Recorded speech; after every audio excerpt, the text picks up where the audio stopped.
Star தமிழின் face to face நிகழ்ச்சி தொடர்கிறது. இன்றைய ஃபேஸ் டு ஃபேஸ் நிகழ்ச்சியில் ஐக்கிய குடியரசு முன்னணியின் மத்திய கொழும்பு அமைப்பாளரும் அதே போன்று கொழும்பு மாநகர சபை உறுப்பினருமாகிய முன்னாள் உறுப்பினருமாகிய நஜா என்ற முகமது நசீர் அவர்களோடு பேசிக்கொண்டிருக்கிறோம். கண்டி மாவட்டத்தில் இருக்கிற ஒருத்தட்ட கேட்குறத விட, குருநாகலில் இருக்கிற ஒருத்தட்ட கேட்குறத விட, கொழும்பில் மத்திய கொழும்பில் இருக்கக்கூடிய உங்கள்கிட்ட கேட்டால் தான் தெரியும். ஏன்னா நீங்கள் மக்களோட மக்களாக இருக்கீங்க. மக்களது வாழ்க்கை நிலை இன்றைக்கு எப்படி இருக்குது? அதாவது மக்களோட டிலேன்னா என்னையே உள்பட நானும் கூட இன்றைக்கு அன்றைக்கு இருந்த லெவலில் இன்றைக்கு கூட குறைவாக தான் இருக்குது. ஏன்னு கேளுங்க, நாட்டாமல் வேலை செய்கிறவங்கள இருந்து இன்றைக்கி ஒரு 3 வீல் ஓட்டுறவங்கள இருந்து சாதாரணமாக ஒரு கூலி வேலை அந்த பெயிண்ட் பாஸ் அடிக்கிறவங்கள இருந்து இன்றைக்கி எல்லாம் விழுந்து தான் இருக்கிறாங்க. அதாவது உங்களோட வீட்டுக்கு பெயிண்ட் ஒன்று அடிக்கிறதுக்கு உங்களோட கையில் சல்லி இல்லை. அப்போ நான் வந்து உங்களுக்கு பாஸ் வேலை செய்கிறேன்னா நீங்கள் எனக்கு 3000 4000 சம்பளம் தரணுமே இல்லை. அன்றாட செலவு. நீங்கள் உங்களோட 3 பிள்ளைய ஸ்கூலுக்கு அனுப்பிட்டு நீங்கள் உங்களோட வீட்டில் அந்த ஒரு பவல் நேரம் ஒரு சமையலுக்கும் வெளில கடையாக போகிற டீ ஒன்று ஊற்றி அதை வேலை செய்கிறதுக்கு உங்களுக்கு கஷ்டம். அன்றைக்கு இருந்த நிலைமை இன்றைக்கு ஆகவே கஷ்டம் பொதுவாக. அப்போ இது என்ன காரணம்? இதுக்கு வந்து நீங்கள் உடனடியாக இப்போ நம்ம சொல்ல முடியாது இந்த அரசாங்கம் தான் காரணம். அதாவது அரசாங்கம் தேடி பார்க்கணும். அரசாங்கம் காரணம்ண்டா, இப்போ நான் ஒரு அரசியல்வாதியாக இருந்தால் நான் தெரிஞ்சுக்கொள்ளணும், என் ஏரியாவில் நான் இந்த மக்களுக்கு நான் என்ன சேவை செய்யணும், நான் தேடி போகணும். மக்கள் சில நேரத்தில் நினைப்பாங்க, அடே நான் அவர்கிட்ட போய்த்து 2 புஸ்தகத்தை வாங்கி கேட்டாக்கா அவர் என்னைய கேவலமாக நினச்சிடுவாரான்ற ஒரு நினைப்பும் இருக்கக்கூடும். மக்களை கௌரவப்படுத்தினாங்க, மக்களை இது இழிவுபடுத்தக்கூடாது. இப்போ 3 பிள்ளை ஸ்கூலுக்கு போகிறேன்னா வாழ்க்கை செலவு எடுத்து பாருங்கள். 3 பிள்ளைக்கு 3 பனிஸ் வாங்குறேன்னு சொன்னால் 360 ரூபா, 120 ரூபா, 150 ரூபா ஒரு பனிஸ். அப்போ அதில் ஒரு டீ செலவு, அங்கனைக்கு ஒரு 500 ரூபா. அப்போ அது போகிற வாகன செலவு. இப்போ இதை கொஞ்சத்தை எடுத்து பாருங்கள் பாப்பா, எவ்வளோ முடியுது. நாங்கள் தவப்பங்காரன் 1500 ரூபா 2000 தான் சம்பளம் கொண்டு வரோம். அப்போ அந்த சம்பளத்திலேயே தாய்க்காட்ட கையில் கொடுத்தா, இப்போ இதை கொண்டு போய் அங்கனையே கொடுத்ததுக்கு இந்த பிள்ளைகளை ஸ்கூலுக்கு அனுப்பிட்டாங்க. அனுப்பினதுக்கு அப்புறம் பவலைக்கு சாப்பாடு ஆக்குறதுக்கு மீன் வாங்குறது எப்படி, அரிசி வாங்குறது எப்படி, மற்ற சாமானம் வாங்குறது எப்படி, கையில் சல்லி இல்லையே. அப்போ அந்த பொம்பளை ரோட்டில் பேக் எடுத்து, இப்போ நாங்கள் ஆட்டோ ஓட்டுறதுனால எங்களுக்கு விளங்குது மக்களோட கஷ்டம் எப்படின்னு சொன்னால், மார்க்கெட்டில் இப்போ மாலியோத்த மார்க்கெட் ஆகிக்கட்டும், தொட்டலாங்க மார்க்கெட் ஆகிக்கட்டும், பெட்டா மார்க்கெட் ஆகிக்கட்டும், இந்த பொம்பளைகள் ரோட்டில் வந்து சும்மா அந்த பைத்தியக்காரவங்க அலைகிற மாதிரி தான் அலைகிறாங்க. ஏன்னு சொன்னால் உண்டை வாங்கினா உண்டை வாங்க சல்லி இல்லை. யோசிக்கிறாங்க, அடே 500 அரிசி வேங்குமா, 200 அரிசி 250, வேறு யோசனை இல்லை. எப்படி இந்த தன்னிடம் இருக்க காசை வச்சு எப்படி சமாளிக்க போறேன்ற யோசனை. கணவன்ட்டையும் கேட்கல, ஏன்னா அவர் கிடைச்சதை தந்துட்டாரு. அவர் கிடைச்சது அப்படி நீங்க சொல்றது சரியான ஒரு விஷயம். அப்படி கிடைக்கிற அந்த பணத்திலையும் குடிக்கிறவங்களும் இருக்கு. குடிக்கிறவனும் மேய்க்கிறான், தூள் குடிக்கிறவனும் மேய்க்கிறான், சிகரெட் குடிக்கிறவனும் மேய்க்கிறான், வீட்டில் உள்ள சாமான கொண்டு போய் விற்கிறவனும் மேய்க்கிறான். ஒரு பிள்ளைய காட்டி மாவு பேக்கெட்டை வாங்கி அதை கொண்டு போய் விற்று தூள் குடிக்கிறவனும் மேய்க்கிறான். இல்லைன்னு நான் சொல்லலை. இது நான் சொல்கிறேன், 100க்கு ஒரு 80 விதமான மக்களும் இன்றைக்கு இந்த கஷ்ட நிலைமையில் தான் வாழ்கிறாங்க. ஏன்னா எங்களுக்கு விளங்குது, ஆட்டோவில் சாமானம் வாங்கிடுவாங்க, வாங்கிட்டு சாதாரணமாக 1 கிலோமீட்டர் தூரம் பண்ணுவோமே, அப்படி தூரம் போக்கல 100 ரூபா தான் அன்றைக்கு எடுத்து இன்றைக்கி 120 ரூபா. யோசிக்கிறாங்க, ஆட்டோக்கிட்ட வந்து யோசிப்பாங்க, என்னம்மா என்ன யோசிக்கிறீங்க? இல்லை பாருங்கள், இருக்கிற சாமான் எல்லாம் வாங்கிட்டோம், நடந்து கொண்டு போகல, கால் பீக்கம் தானே நோவுது. சரி உங்களோட கையில் எவ்வளோ வைக்குமா, ஆயிருங்க என்ன நான் கூட்டின்னு போகிறேன். மற்றவங்க எப்படியோ தெரியாது, நான் கூட்டின்னு போகிறேன். அது இப்போ நீங்கள் கூட்டிகிட்டு போகிறத கூட இவ்வளோ நாள் அதை செய்யலாம். எனக்கும் செய்யல. ஏன்னா எனக்கும் குடும்பம் இருக்கு, எனக்கும் வாகன ரிப்பேர் இருக்கு, எனக்கும் ஆட்டோவுக்கு பெட்ரோல் அடிக்கணும், எனக்கும் வீட்டில் பொண்டாட்டி புள்ள குட்டிகளுக்கு. சரி, நம்ம இப்போ நாட்டோட உலகத்தினுடைய போக்குனால தான் இப்படி ஆனதுன்னு ஒரு குற்றச்சாட்டு இருக்குது. கடந்த அரசாங்க காலங்களில் இல்லாட்டி இப்போ நாங்கள் வந்து இப்போ இந்த அரசாங்கத்தை விட்டுருவோமே, உடனடியாக நாங்கள் போவோம் 2015. அப்போ எப்படி இருந்ததுன்னு? அப்போ இன்னும் 30 வருஷம் யுத்தம் நடந்துச்சு.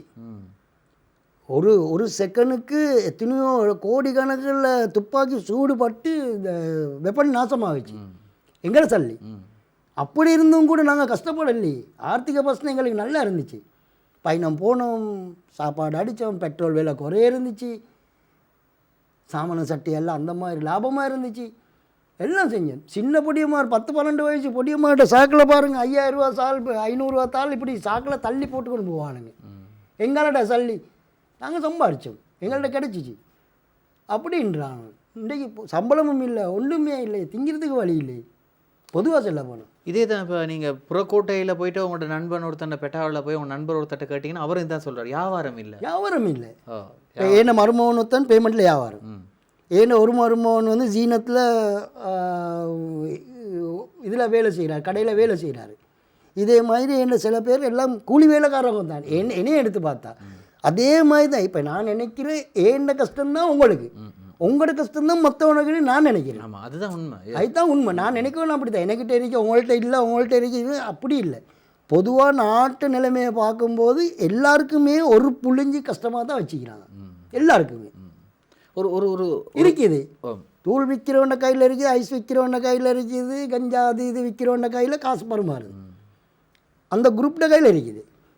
சாதாரண மக்கள் கையில் இல்லை. சரி, இப்போ ஒரு சாதாரண குடிமகனா எத்தனையோ பேரோட நீங்கள் பேசுகிறீங்க, எத்தனையோ பேரோட பழக்கிறீங்க, நிறைய பேரை சந்திக்கிறீங்க ஒரு நாளும். அப்போ ஒட்டுமொத்தமாக இந்த அரசாங்கத்தை பற்றி அவங்க என்ன சொல்கிறாங்க, அல்லது இப்போ மக்கள் வாழ்ந்து கொண்டிருக்கக்கூடிய இந்த நிலைமையை பற்றி மக்கள் என்ன சொல்கிறாங்க? மக்கள் சொல்கிறாங்க விருப்பம் தான் சில பேர். ஆனால் அவங்க தான் வாக்களித்து அவங்க தான் வாக்களி. அப்போ நானே சொல்கிறேன் அவங்கள்ட்ட, அவங்க அப்படி செல்லக்கோல, அப்போ நீங்கள் அரசாங்கத்துக்கு ஓட் போட்டு இல்லை நான் தான் ஓட் பண்ணிக்கிறேன், அதில் தான் அவங்க வெண்டிக்கிறாங்க அப்படின்னு அவங்களுக்கு ஒரு நக்கலை போடுறது. அதாவது அவங்களுக்கு நான் போத்துக்கு செல்ல இல்லாது. இனி அவங்க சொல்ல நாங்கள் என்ன செய்ய, எல்லாரும் சொன்னாங்க நாங்களும் போட்டோம், வேணா வெனசொன்று பார்க்கணும், அதை ஒரு வித்தியாசம் ஒன்று காணும், சிஸ்டம் சேஞ்ச் ஒன்று காணும். அண்ணா காண்றீங்க பட்டுக்கொண்டுறீங்க, இவ்வளவு தான். அவசரமாக திங்க இல்லாத கரண்டியால் தின்ற போகிற நேரத்தில் அது சவலால் தின்ன போனால் என்ன சாவத்தான் ஆகும். சரி, இப்படி இருக்க நேரம் நிறைய விஷயங்களை நாங்கள் பேசிக்கொண்டே இருக்கிறோம். இன்னும் இறுதியாக நீங்கள் இந்த கேமராவை பார்த்து சொல்லுங்கள், இனிமே இந்த நாடு முன்னேறணும்னா என்ன செய்யணும்? இனிமேல் இந்த நாடு முன்னேறணும்னு சொன்னால் முதலாவது அரசாங்கம் என்ன செய்யணும்னா இந்த குடிமக்கள், அதாவது பொதுமக்களோட தேவை என்னமோ அதை நிறைவேற்றணும். அதாவது நேரடியாக சொல்ல போனால் அரசாங்கம் ஒப்பிடணும். நேராக வந்து இறங்கி அவங்களுக்கு மரக்கறியா அரிசியா எல்லாத்தையும் விலை குறைச்சி சாமானெல்லாம் இதாக்கி அவங்களுக்கு கொடுக்கணும், விஷயம் கொடுக்கணும். நீங்கள் உங்களோட கஷ்டத்தை போக்கிக்கோங்க. மற்றது வேலை வெட்டி, இப்போ சும்மா சொல்லுமே ஆபர் எடுத்து பார்த்தா ஆபரில் மூடி சாமான் வெளியே வருதில்லை. ஆஃப் கிளாக் செல்கிறான், சாமானை வெளியே அனுப்பினா தானே சாமானத்தை கொடுக்கலாம். பஸ்ஸுக்கு பஸ் சாமானத்தை எடுத்தால் தானே ரோட்டுக்கு போடுவாங்க. இப்போ கிழங்கு ஆகிக்கட்டும், வெங்காயம் ஆகிக்கட்டும், அரிசி ஆகிக்கட்டும், எதாகிக்கட்டும் வெளிநாட்டால் தான் கொண்டாடுறாங்க. உள்நாடுன்னு சொல்லி சொன்னாங்க. கடைசி இங்கே உள்நாட்டில் ஒன்றுமே இல்லை. சாதாரண பார்த்தா கோவிமார் எடுத்து பாருங்களேன், இன்றைக்கு கோவிமார் நஞ்சு குடிக்கிற அளவுக்கு நிற்கிறாங்க. ஏன் கஷ்டம்? அவங்களுக்கு போகிற இல்லை, அவங்களுக்கு தேவையான சாமானம் இல்லை, அவங்க அதை செஞ்சு அதை கொண்டாந்து வெளியே எடுக்கிறதுக்கு அதை கொடுக்குறதுக்கு வியாபாரம் இல்லை. எல்லாம் பல பிரச்சனை. இப்போ இந்த பிரச்சனை மத்தியில் நாங்கள் வாழ்ந்து கொண்டு போகிறதா இருந்தால் முழுசாகவே இந்த நாடை திருத்தி எடுக்கணும்னா விலை குறைச்சி சாமானத்தை கொடுத்தாங்கன்னு சொன்னால், சாதாரணமாக இந்த பெட்ரோல் விற்கிற விலையை பாருங்கள். நான் இந்த ஆட்டோ டிரைவர் ஓடுற நேரத்தில் அன்றைக்கி நான் பெட்ரோல் அடித்தா 13.50. இன்றைக்கு பெட்ரோலோட விலையை பாருங்கள் 414. எவ்வளோ வித்தியாசம் இல்லை பாருங்கள். 400 ரூபா வித்தியாசம். 400 ரூபா வித்தியாசமாக இருக்குது. ஃபுல் டேங்க் பெட்ரோல் 350 ரூபாய்க்கு நான் அடிச்சிக்கிறேன். அப்போ பெட்டாக்கு இங்கே கிராண்ட் பாஸ் சந்தையிலேருந்து பெட்டாக்கு நான் பேத்திக்கிறோம் 15 ரூபாக்கு. அப்போ இன்றைக்கி பாருங்கள் 350 ரூபா கேட்குறோம். இது ஒரு அநியாயம். எல்லாமே எல்லா விஷயங்களும் மாறி இருக்கு.